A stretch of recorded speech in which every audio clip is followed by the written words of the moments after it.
estamos en los retos de la política con Elena García Guitián.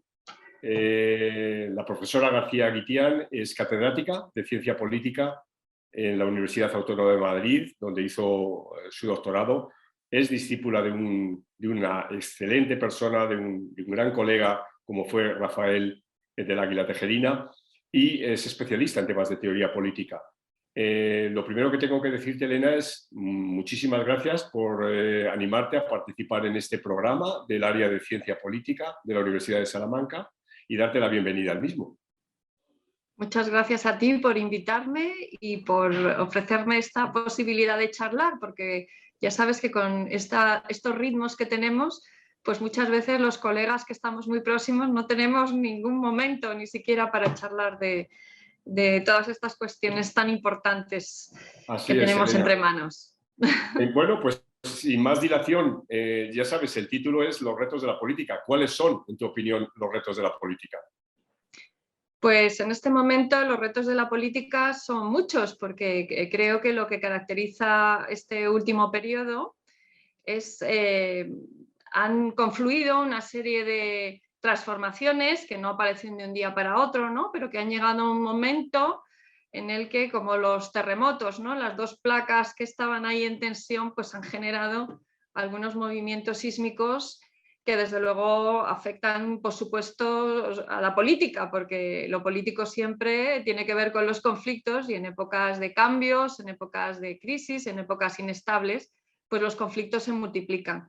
En ese sentido, creo que estamos en un momento para nosotros apasionante, pero difícil, y aquí vamos a probar también si todos esos instrumentos de los que nos hemos ido dotando en las últimas décadas, ¿no? en una disciplina como la nuestra, que es la ciencia política, pues nos sirven para orientarnos y sobre todo también un poco orientar, ¿no? Ayudar a orientar, a orientarse a los que al final pues están dedicados a la gestión de los asuntos comunes de la política en general, en un contexto creo que difícil. En efecto, te has referido al contexto de conflicto y cómo el conflicto es inherente a una disciplina, o el estudio del conflicto es inherente a una disciplina, y en un momento además particularmente crítico por lo que está sucediendo en Europa del Este, pero también en nuestras sociedades, ¿no? Y los efectos de la propia pandemia. Ahora bien, decías que en las últimas décadas habíamos desarrollado instrumentos. ¿Cuáles son esos instrumentos que crees que habíamos desarrollado y por qué ahora están fallando? Bueno, yo no creo que podamos hablar de fallo. Lo que se ve es la limitación de muchos de los instrumentos que tenemos, las limitaciones, y sobre todo porque cuando es la propia realidad la que cambia y a una velocidad grande, pues en fin, creo que tenemos también que repensar la forma en la que hacemos las cosas, cómo medimos lo que medimos, etcétera, porque no es solamente un problema de una disciplina que ha desarrollado una serie bueno, desde narrativas, ¿no? De conceptos para analizar la realidad, etcétera, y luego también metodológicamente pues nuevos instrumentos, pues cuando esa realidad es tan cambiante, etcétera, pues exige también que nos vayamos adaptando, porque, y ahí voy a ser muy teórica, ¿no? La realidad no es una realidad nunca fija, y cómo nosotros la abordamos pues también siempre tiene un componente contextual. Entonces creo que en el caso de la ciencia política sí es verdad que en relación con otras disciplinas tiene un recorrido más corto, ha tenido que digamos, definir cuál es su posición específica respecto a otros enfoques, etcétera, y sobre eso se ha trabajado mucho desde una perspectiva, digamos, de una disciplina académica, pero claro, analizar la política, bueno, en todas las épocas es muy complejo, pero cuando encima estamos en un momento, como creo, ¿no? Y creemos muchos, de transformaciones importantes, ¿no? Que vienen, son transformaciones estructurales que en un momento confluyen, pues entonces, claro, esto cambia también y cambia también, repito, la forma en la que hemos teorizado sobre determinadas cosas. Cuando cambian las interpretaciones y cambian también la forma de entender esas realidades a través de debates conceptuales, etcétera, pues eso repercute en todo, en los análisis, en cómo los hemos hecho hasta ahora, con qué categorías los hemos abordado. Y creo que es un momento interesante, pero nos exige, o creo que exigiría, un trabajo de coordinación, ¿no? De superespecialidades, de disciplinas, de reflexión colectiva, de las cosas, que paradójicamente es más difícil hacer ahora que hace años. Pues ¿por qué? Pues porque ahí también, como ocurre con la información, como ocurre con la vida, pues hay una fragmentación enorme de especialidades, de quién trabaja qué temas, etcétera, Sí. y pocos lugares de encuentro, aunque cada vez hay más congresos, más seminarios de todo, pero al final pues todo está muy compartimentalizado, muy súper especializado, y hay pocos, por eso lo decía al principio, ¿no? Pocos lugares y pocos ámbitos donde podamos un poco discutir, debatir, reflexionar en conjunto, ¿no? Sí, Elena, un eje conductor claramente en los últimos, yo diría que en los últimos 40 años, es el desarrollo de la democracia, ¿no? En la presencia casi irrestricta de una forma de hacer política y de comportamiento también político, que parecía que era the only game in town, como dijo Juan Liz, ¿no?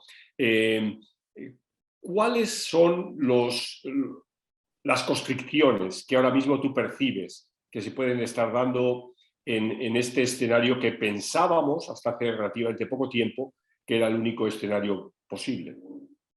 Bueno, yo creo que cuando abordas, digamos, el análisis de la situación actual, pero también lo ves con perspectiva, yo creo, y además yo personalmente es el eje que he elegido para centrar mis investigaciones en los últimos años y también mi docencia, que tiene que ver precisamente con la visión desde la democracia. Es decir, lo que vemos es que teóricamente la propia idea de democracia, por un lado, siempre ha sido y siempre es algo controvertido, porque además tiene desarrollos muy diferentes en distintos sistemas políticos, no es igual la democracia en unos determinados países que en otros, en unos determinados periodos históricos que otros, etc. Y en ese sentido lo que caracteriza a la democracia es esa, digamos, variedad, complejidad, pero sí que es verdad y tiene que ver con lo que tú decías, que parecía que existía un consenso acerca de que la estructura por lo menos básica de la democracia, con una serie de elementos, ¿no? De esos requisitos fundamentales a lo Robert Dahl, digamos, los requisitos procedimentales, digamos que sentaban ya un modelo de organización política que se suponía claramente ya, digamos, convertido en un estándar de legitimidad internacional, ¿no? Y eso, si le damos una perspectiva histórica, en realidad no se ha correspondido exactamente con cómo han transcurrido las cosas, porque en unos países pues, se ha avanzado antes, se ha retrocedido, se ha ido para adelante, para atrás, etcétera. O sea que muchas veces también en ese relato somos muy occidentalistas en ese sentido, ¿no? Y tú eres perfectamente sensible a los problemas que hay detrás de un relato tan lineal y tan simple, ¿no? Respecto de la democracia. Pero sí que creo que, digamos, repito, esos básicos de la democracia habían adquirido digamos, un estatus moral muy ampliamente reconocido a nivel internacional y se habían convertido, digamos, en algo dado, ¿no? Y nos encontramos ahora con que, por un lado, muchas democracias, incluso bastante consolidadas y asentadas, etcétera, pues están experimentando transformaciones que están incluso llegando a poner en peligro esos, digamos, estándares básicos, lo cual es absolutamente preocupante y lo acabamos de ver en Estados Unidos, pero no solamente ahí, pero claro, ahí con ese pedigrí del que han presumido siempre, ¿no?, democrático, pues ha sido muy chocante y muy, muy traumático, ¿no? Pero en otros casos, pues lo que hemos visto es que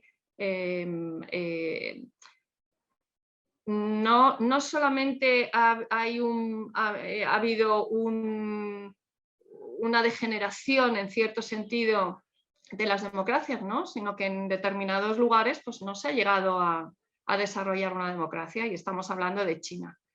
¿Qué ha sucedido? Que la propia transformación de todo lo que es ¿no?, los diferentes países a escala mundial pues, están generando un montón de tensiones que además nos deben hacer reflexionar sobre la teoría democrática que hemos, digamos, defendido por lo menos en su relato más simple, ¿no? Porque luego, como he indicado, todo esto luego es más complejo, ¿no? Pero Sí, en sí, esos está relatos claro. tan simples, pues yo creo que eso no tiene mucho sentido, ¿no? Y lo paradójico es que ha aumentado enormemente en las últimas décadas, ¿no? Parecía que todos los estados estaban por lo menos en el proceso de convertirse en democracias, pero en realidad pues lo que tenemos ahora son sistemas democráticos que van para atrás y que empiezan a incumplir determinados requisitos básicos. Entonces, son democracias, no son democracias defectuosas, hay que ponerles otros nombres, qué está pasando, etcétera.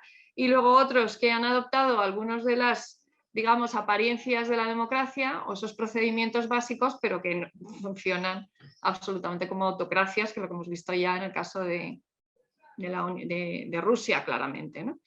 Creo que hay en este momento mucha confusión además sobre el significado de la democracia, porque claro, si nos ponemos también, y yo que soy de teoría política, ya sabes, si nos ponemos de constructivos, pues es verdad que ha habido otros momentos en los que ha habido otras formas de democracia, que se han entendido otras cosas como democracia, etcétera, pero claramente lo que hemos asumido es que hay una forma de democracia que es la democracia contemporánea, y esa es la forma de democracia que tiene esa, digamos, legitimidad que es la que le confiere, pues, digamos, normativamente un estatus de deseabilidad respecto a otras formas, ¿no? De acuerdo. Entonces, sí. Sí, no, y Elena, y en este sentido, ¿qué papel juegan los cambios que se han producido, que se están produciendo en los últimos, yo diría, 10, 15 años en el seno de estas sociedades líquidas en las que nos situamos y en el ámbito de la gran revolución virtual, ¿no? De una revolución que ha tenido un componente claramente exponencial, ¿no? Somos sociedades que hemos cambiado mucho y de manera muy rápida y muy generalizada, ¿no? Entonces, estos tres modelos que, digamos, que me encantan de tu diagnóstico de la democracia, es decir, democracias que lo eran, pero que se van erosionando desde dentro, democracias que nunca lo fueron, pero que pensábamos que eran democracias. Has puesto muy claramente el ejemplo de Rusia, ¿no? O países que nunca han llegado a ser democráticos, como es el caso de China, ¿no? Entonces, en este escenario, sin embargo, el denominador común es que las sociedades han cambiado en la misma dirección, ¿no? Son sociedades digitales, son sociedades donde la virtualidad ha cobrado un papel predominante, ¿no? Sí, yo creo, vamos a ver, que muchas veces cuando estamos hablando de la crisis de la democracia, en realidad lo que estamos hablando es de crisis de una manera de estar en el mundo y de ser en el mundo. Es decir, la democracia hace lo que puede para intentar gestionar todos esos cambios, pero que no son culpa de la democracia. Porque a veces parece como que no, nuestro problema es la crisis de la democracia, pero nuestro problema es las transformaciones tan enormes que hemos vivido, muy rápidas en el tiempo también, y que, claro, nos obligan a reflexionar sobre muchas cosas, ¿no?, que han estado bastante, digamos, asentadas durante mucho tiempo, ¿no? Creo que uno de los temas interesantes que tiene que ver precisamente, están detrás, ¿no?, de estos discursos que hemos vivido, ¿no? De crisis de la democracia como crisis de la representación, como una crisis de, digamos, selección de quién debe gobernar, de instrumentos sobre cómo se debe gobernar, ¿no?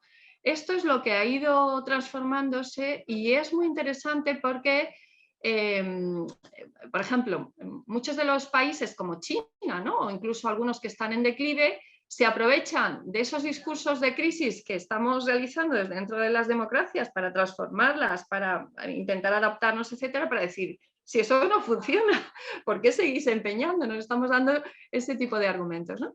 Pero hay otro tipo de argumentos que, como dices tú, tienen que ver con cosas comunes, ¿no? Y son sociedades cada vez más individualizadas dentro de las diferencias, porque no tiene nada que ver cómo funciona una sociedad en China o cómo funciona incluso en Rusia, y cómo funciona en Inglaterra, etcétera. Por eso esos procesos de individuación tan sociales, tan brutales, no siguen la misma, digamos, la misma tónica en todo el mundo, ¿eh? Ahí hay que tener mucho cuidado también, porque siempre proyectamos, y sobre todo ya sabes que la academia mainstream, que es más bien anglosajona, ahí proyecta un montón de problemas suyos o de realidades ya asentadas que en otros países no tenemos, aunque algunos estemos a punto de llegar a eso, y en otros no tienen para nada, ¿no? Pero manteniéndose esas diferencias enormes que todavía hay, ¿no? Sociales, económicas, políticas, etcétera. Pero desde el punto de vista político, a mí hay una cuestión que ha ido en paralelo a lo que es todo nuestro discurso sobre la democracia y la democracia, que me interesa mucho, que tiene que ver con el cambio a un discurso en general en nuestras sociedades de gobernanza. Es decir, la política ahora asumida como gobernanza. La gobernanza presupone que hay unos consensos básicos amplios y que en realidad los principios más importantes es, tal y como funciona el mundo, ¿verdad? Intentar Sí. que los beneficios de lo que tenemos se distribuyan de forma bastante equitativa, y los poderes públicos pues tienen la responsabilidad de hacer una buena gestión.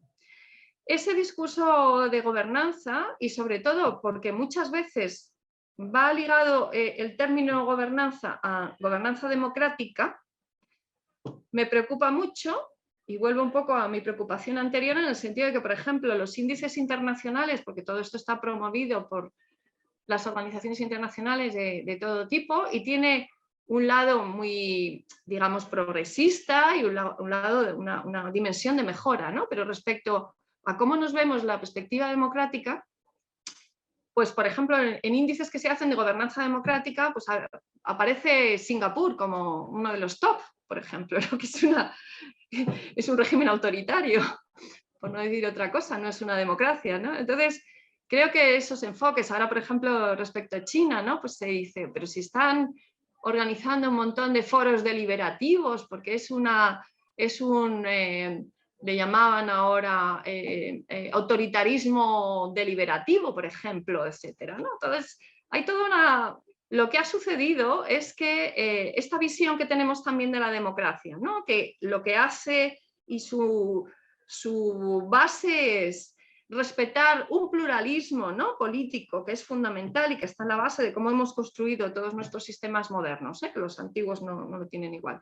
Ese pluralismo político ahora se expresa de maneras muy diferentes, ¿no? Y precisamente con los cambios tecnológicos que se han introducido han generado también una digamos, expectativa de control y de mejora que está asociada a todo ese progreso tecnológico que tiene y que se conecta con esa idea de gobernanza en vez digamos, de política básica, ¿no? Entonces, creo que respecto a los cambios tecnológicos, tiene una repercusión enorme en todos los ámbitos de lo que nosotros estudiamos y analizamos dentro de la política, desde esa perspectiva, ¿no? de gobernanza, porque tenemos unos instrumentos, ¿no?, de control y desarrollo de políticas, de medición, de datos, etcétera, que nos permite hacer las cosas así, y a la vez involucrar a los afectados, etcétera. Y sobre todo, muy importante, esa cantidad de información que nos permite identificar a quiénes son lo que llaman, ¿no?, los stakeholders, con muchísima más precisión, quién necesita qué, por qué lo necesita, dónde, etcétera. Toda esa construcción, ¿no?, esa tecnología de lo social tiene una repercusión también en cómo entendemos la política, ¿no?, y el papel de lo que es esa gobernanza dentro de lo que sería la teoría democrática, ¿no? Pero por otro lado, toda esa tecnología pues está generando todo lo que nos puede resultar, bueno, es una vuelta a algunos momentos del pasado, ¿no? Lo estamos viendo ahora con la guerra de Ucrania, cómo esa tecnología se usa desde los gobiernos, o el gobierno chino, ¿no?, y todas esas represiones, etcétera, cómo esa tecnología al servicio de gobiernos autoritarios pues nos lleva otra vez digamos, a la pesadilla totalitaria, ¿no?, de control muy fácil, en el que tú puedes mantener esas estructuras que hemos dicho, ¿no?, que garantizan ese pluralismo político, pero desde el poder pues lo eliminas y lo expulsas absolutamente del sistema, ¿no? Entonces... Es muy claro. Ya, Elena, para ir terminando, antes dijiste algo que me ha encantado a propósito de una forma de estar en el mundo, ¿no? Y que esa forma de estar en el mundo es la que nos está cambiando y la que de alguna manera se nos mueve el suelo que pisamos. En esa forma de estar en el mundo hay también dos grandes impactos que estamos siendo testigos. Uno tiene que ver con el tema medioambiental, o sea, la sensibilidad con respecto al medio ambiente, y el otro tiene que ver con el tema pendiente de la presencia de la mujer en la vida pública y en la vida ciudadana, digamos. Entonces, esto también se ha acelerado enormemente en los últimos tiempos, y tú también son temas que has trabajado. ¿Tienes algún comentario, alguna idea a propósito de estas cuestiones? Claro, respecto de las dos cuestiones, desde luego, lo que sucede también es que estos grandes retos se consiguen de forma global, es decir, claramente tenemos, es decir, las propias transformaciones y los retos que tenemos, lo que han acentuado es la necesidad de la cooperación transnacional, es decir, claramente la base en la que todavía nos movemos, que es la de los estados, pues es insuficiente, y todas las cuestiones de sostenibilidad y de medio ambiente, pues hemos visto que lo que están disparando, y eso es muy bueno también, son nuevas formas de colaborar internacionalmente. Pero ahí, claro, entonces lo que sucede es que se proyecta toda esta cuestión de la democracia y la necesidad de colaborar con gobiernos, pues imaginemos, es que cómo vamos a hacer nada o tomar decisiones respecto al medio ambiente sin Rusia o sin China, no tiene ningún sentido, ¿no? Exacto. Entonces, yo creo que una de las cosas interesantes es que los grandes problemas, es decir, hemos conseguido muchas cosas en nuestras sociedades y ya existe toda esta, digamos, microgobernanza de un montón de aspectos que es muy importante y que son muy importantes y que nos cambian mucho en nuestra vida cotidiana. Pero realmente estos retos, esto que va a la vez a introducir, ¿no?, ha introducido estos cambios radicales, nos obliga a generar formas de colaboración transnacional que se ha visto siempre que son enormemente complejas y complicadas, ¿no? Entonces, claro, nos van a plantear pues, dilemas que son los que hemos tenido en los últimos años, ¿no? Cómo tratar a China, cómo comportarnos con Rusia, con otros países que no son democráticos. Y claro, cuando se produce un cataclismo, ¿no?, como el de la guerra de Ucrania, pues nos damos cuenta de que, claro, esa necesidad de cooperación pues también ha dado alas a determinados países para digamos, profundizar en en sus relaciones autoritarias internas, pero no solo internas, externas, ¿no? Entonces, bueno, creo que por ahí la cosa va a ser muy complicada. Y respecto del tema de la igualdad de género, lo mismo. Yo creo que una de las cosas que más se han influido en los cambios precisamente ha sido esa cooperación global, es decir, desde Naciones Unidas, el introducir un montón de demandas como derechos fundamentales básicos, ¿no? Específicos respecto a necesidades también de las mujeres, etc. Entonces creo que esa presión internacional es la que ayuda a que muchos países introduzcan cambios, a que la legislación además digamos, se inspire en buenas prácticas y en cosas que se están haciendo en otros países. Por tanto, creo que es otro de los retos globales, que hay que trabajar desde lo más básico, nuestra vida cotidiana y nuestra vida personal, pero también global. Y ahí, de nuevo, lo que podemos ver es que estos países que tienen ese deterioro autoritario, inmediatamente una de las cosas en las que se retrocede es automático, es en la cuestión de género. Y creo que por ahí, de nuevo, tenemos grandes retos porque muchos países van hacia atrás. Entendido. Bueno, Elena, pues muchísimas gracias, profesora García Guitián, por sumarte a los retos de la política. Seguimos en contacto. Un gran abrazo. Muchas gracias a ti y fenomenal. Tenemos que continuar estas conversaciones. Claro que sí. Un abrazo. Hasta luego. Gracias.